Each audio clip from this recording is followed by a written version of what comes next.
Breishis Chapter 4. So after we have the creation and the organization of nature, we had the creation and organization in the most basic sense of culture, which is basically that man is born, created out of dirt, and he returns to that dirt. He dies. In between, he marries. Marriage is to have children. The children were not mentioned yet in the previous chapter. It was more about the more basic sense of one human being who dies and who works and who reproduces and marries a woman. Now, in this chapter, we get to the next stage, which is that this man has children. And once there's children, there's a more complex culture. We have to talk about how people organize their societies. We have to talk about who works in what ways, who has what jobs. These are all things that are an even broader sense of society. And it's pretty clear to me that all of the stories here about Cain, Hevel, Shais, which are the three children of Adam and Chava, are meant to be read as archetypes or as basic tensions that exist within human society. The moment you have two brothers, the question is, who is the one? Who is more important? The first one, Adam and Chava, the first man and woman, don't have any two. There's only duality in the sense that there's a man and a woman, and that duality it already caused enough problems. But once you have a group of people, you have children, you have brothers, then we start having all the stories about brothers and all the different ways of organizing society. So I will tell you the story that it says in this story and some pointers to what I think it might be referring to. I am pretty sure, and I think this is a level of pshat, this is not even the level of drash, that these stories are not meant, whether they happen to have happened to the first two brothers in the world, that's not really the question. They're definitely not meant. It's not like you were curious what happened with the first two brothers, so let me tell you.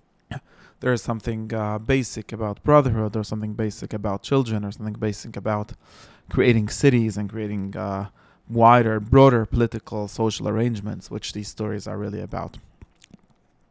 So the story starts, man, Adam, the man. Adam has, of course, two meanings. Adam, the first man named Adam, and Adam, the man, knew his wife Chava. So here you have Ishto, which is the general term for the Isha, and Chava, her personal name, her proper name. This is interesting because there isn't Adam, right? There's Chava Ishta, but there isn't Ish Adam or something like that. So she gives birth to a son named Cain. This word is supposed to mean something. It's the person that gives a meaning. It says, Vatoimer Kanisi Ishes Hashem. I have bought or created. Kanisi, I think, is not really about buying. I think it's something more like establishing. And maybe even koina, which you use for buying, is an imitation of that. So like koinish ma'avod, it's the establisher of heaven and earth. So konisi ish is something like, now I have established a man with Hashem, with Yitzchok. It seems to be somewhat a response also, as I just said. If you read it, there should have been a ish, since we have isha, which is mei ish, should have been ish adam yoda es chava ishtay. But now suddenly the ish is transferred to Cain. So Cain is something, and this has to do with how mothers relate to their sons, and somehow where he replaces the ish, or he becomes the ish that she has established. So before that, she was just the woman taken from the side of the man. Now she has created a man. She's established a man along with God. Now in addition, she had her brother Hevel. And of course, again, this pasuk doesn't give a reason for why Hevel was called Hevel, but I think it's pretty obvious. We can understand, and also the word Fatoisef Leledis. It's like this is another one. And Hevel means breath or ear or something, like let's would say Hevel Avolim. There's something extra or something unnecessary about Hevel. He doesn't have the like establishment. He's not an ish or like a man like Cain. And this is actually expressed in these two people's jobs, and historically in culture, there's a huge conflict between the pastoralist and the agriculturalist and the farmers, or even the city people, as we'll see later. Cain is not only a farmer, he's a city person. In other words, he's a sedentary person. He lives in one place. He has a farm, he has a house. Hevel is a pastoralist. He has sheep. And that means also he doesn't have a place to live. This is part of his being Hevel. It's part of being like not being rooted, what like the anti-Semites would say, is a rootless cosmopolitan, or as it's known in the ancient world, a pastor. Now, it came a time. Now, that's just the setting, the first story. It came a time, at the end of some days. That's also a very interesting expression, like at the end of days. That's Medrash reads this as something like after the season was over or something like that. But like after some time, Cain brings a mincha l'Hashem mipri adama, since he is the worker of the earth. And of course, you remember that this is the job of the man after he was cursed to work on the earth. He brings a gift, mincha, a gift to Hashem from his fruits of the earth. And Hevel, as he was born as a gamhi, he's also in his sacrifice, he's a gamhu. Hevel also brings something, and he brings from his choice sheep, from his choice and now, here we have God making an interesting choice. First, 5 seconds ago, Cain was Kanisi Ishes Hashem. He was the one that gave Chava the feeling like, I accomplished something, I built something. Vayisha Hashem el Hevel vel Menchosai. And Hashem actually seems to have turned to Hevel and his gift, and to Cain and his gift he did not turn. It doesn't say here what this means. This seems to be the source of the concept of a carbon, bringing gift to God. It doesn't mean what it means that he brought Mincha Hashem. What does that even mean? Of course, we're meant probably to read it in some sense, like we know later. A carbon is something like you put it on the altar, put it on Mizbech, you burn it, or you just put it there and you present it. But it doesn't say. These are just like implied things, and it doesn't either say what it means, Vayisha Hashem. What are we meant to read when it says God turned to one's gift and not to the others? Like, what did he do? Well, it seems like something, again, referring to something that we should know from later, from how karbanos work, that there's some sign, there's a way to know if God is happy, if God is mirutzeh with your carbon. And Cain is very upset. And now God speaks to Cain. This is the second person God ever spoke to, and the first person that ever spoke back to God, as we'll see in the next sentence. But the first thing is that Hashem tells Cain, why are you upset? And he gives him a cryptic answer, like verse, for why he shouldn't be mad.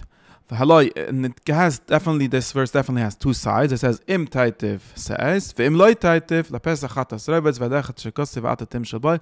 Nobody knows what this exactly means. It basically seems to say, in some sense, if you will be good, if you will do good, things will be good. If you will not be good, then there is chatas, there is evil, or there is sin, or there is something wrong sitting at your door, and you can't control it. So you could read this however you want. It seems to also echo the words that Hashem told Chava, his mother. And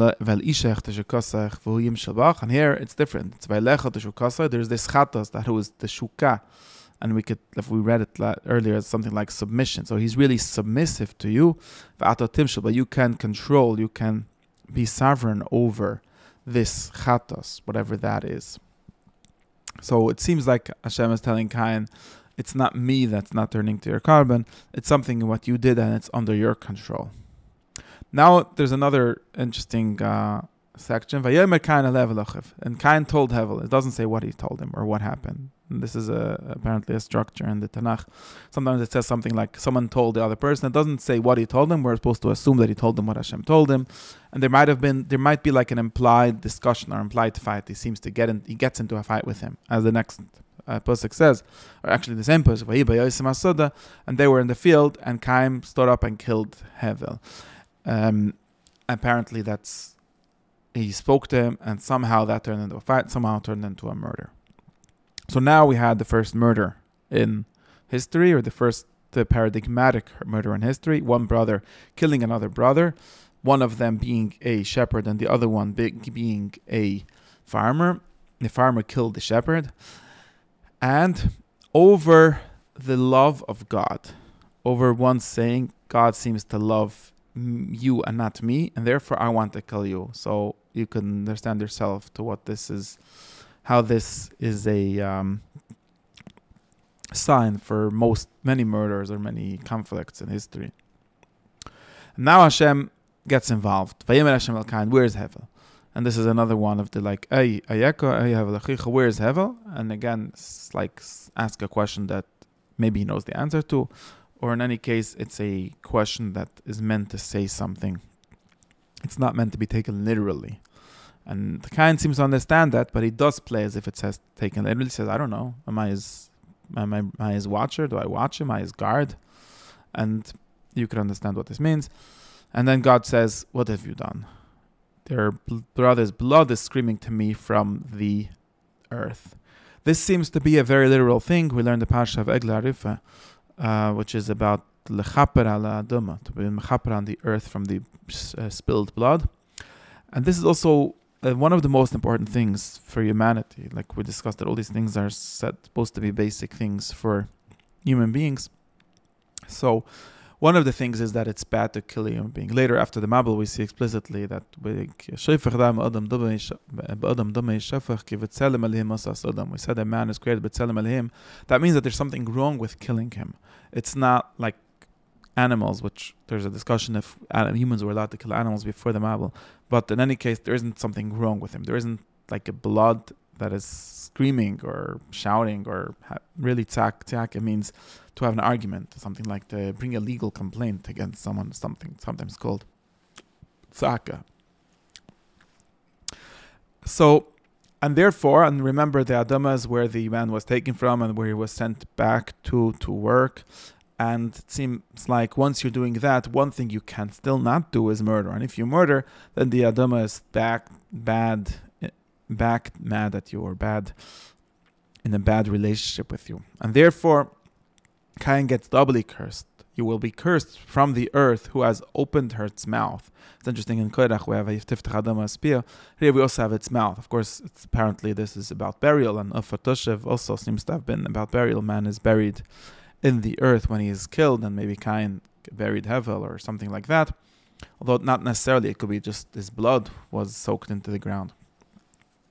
But since this Adama has now soaked with your brother's blood, this Adama will not give you its power. And not only will it not give you its power, you'll also not have a place in it. You will not have a settled place to live. And remember, Cain was the one that's Kanisius Hashem. He's the one that's over the Adama. He wants to be like a settled person. He wants to be brute. I have my place.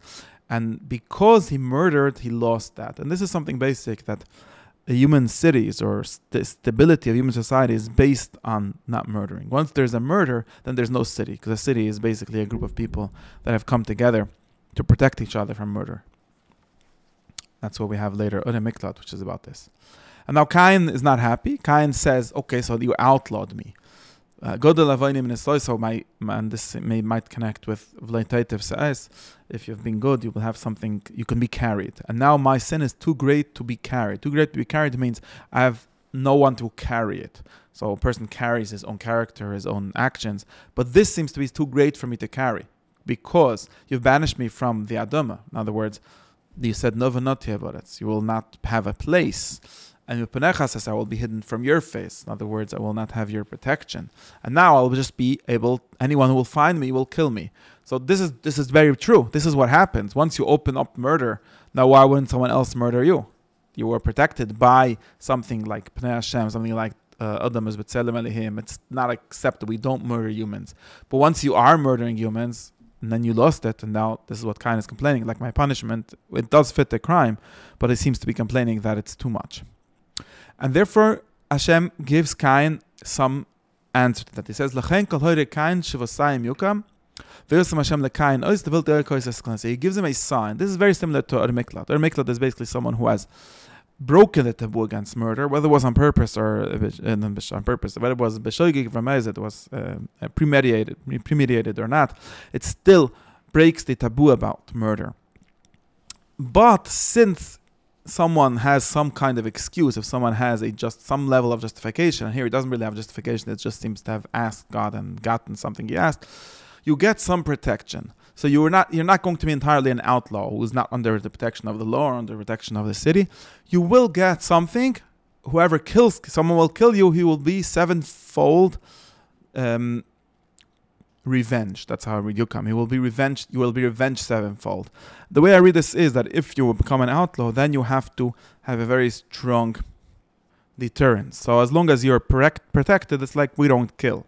Or maybe you'll get some judicial punishment. If you're outlawed, then you have to kill 7 times. You have to have a 7-time revenge or a threat of a 7-time revenge, which will scare people from just killing you. And then Cain actually leaves with Hashem. In other words, he gets even further. So Adam has moved out of the garden.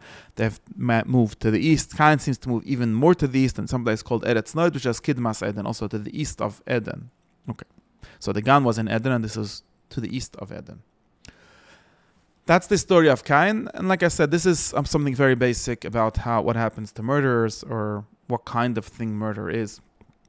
But Cain still has children and grandchildren, and we have a long story of Cain's descendants, which ends, and this interesting question, what happens with it?